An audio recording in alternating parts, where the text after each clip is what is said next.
আসসালামু আলাইকুম বন্ধুরা। একটা জিনিস দেখাই আপনাদেরকে, তেলবাজি কাকে বলে। দেখেন, আগে ভিডিওটা দেখেন, দেখার পরে অবশ্যই অবশ্যই কমেন্ট করবেন। দেখেন ভালোভাবে দেখা যাচ্ছে কিনা। এই যে এখন দেখা যাচ্ছে, এখন দেখেন, একটু খেয়াল করে দেখবেন।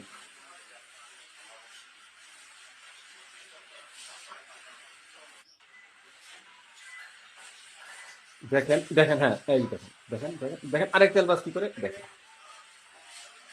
দেখছেন? তো বিষয়টা দেখেন, দেখেন তারেক জিয়া দেশে আসছেন 25শে ডিসেম্বর 2025 সালে। তো উনি দীর্ঘদিন দেশের বাইরে ছিলেন। তো আমার কাছে যেটা ভালো লাগছে সবচাইতে তারেক জিয়ার বিষয়টা, উনি দেশে আসার পর এখন পর্যন্ত আমার জানা মতে সে এখনো কোনো নেগেটিভ কথা বা দোষারোপের রাজনীতি যে আমাদের দেশে প্রচলিত আছে, সে দোষারোপের রাজনীতির কোনো কথাই এখনো তিনি কিন্তু বলেন নাই। কিন্তু এই ভিডিওতে যেটা দেখলেন, এই তেলবাজরা এই তারেক রহমানকে আসলে কতটুকু ভালো থাকতে দিবে, সেটা একটা সন্দেহের বিষয়।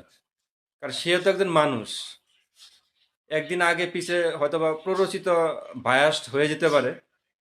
এই তেলবাজরাই কিন্তু এই নেতাদের নেত্রীদের ধ্বংস এবং দলকে এবং ইভেন দেশকে ধ্বংস করার জন্য এরাই যথেষ্ট এবং এরাই কিন্তু উস্তাদ। আমরা অতীত দেখে আসছি যে সালাম করা, কারণ বাঙালি তো তেল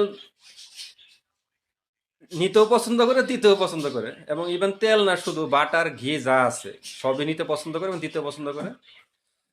তো আপনার এই জন্য ভিডিওটা দেখাইলাম যে আসলে তেলবাজি দেখেন শুরু হয়েছে, কিন্তু তেলবাজি শুরু হয়ে গেছে।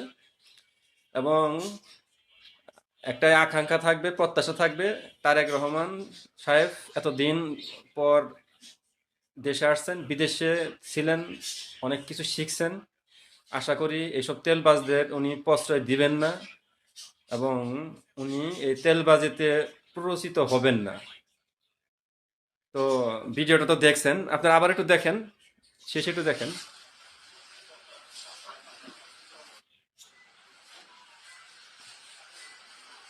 হ্যাঁ,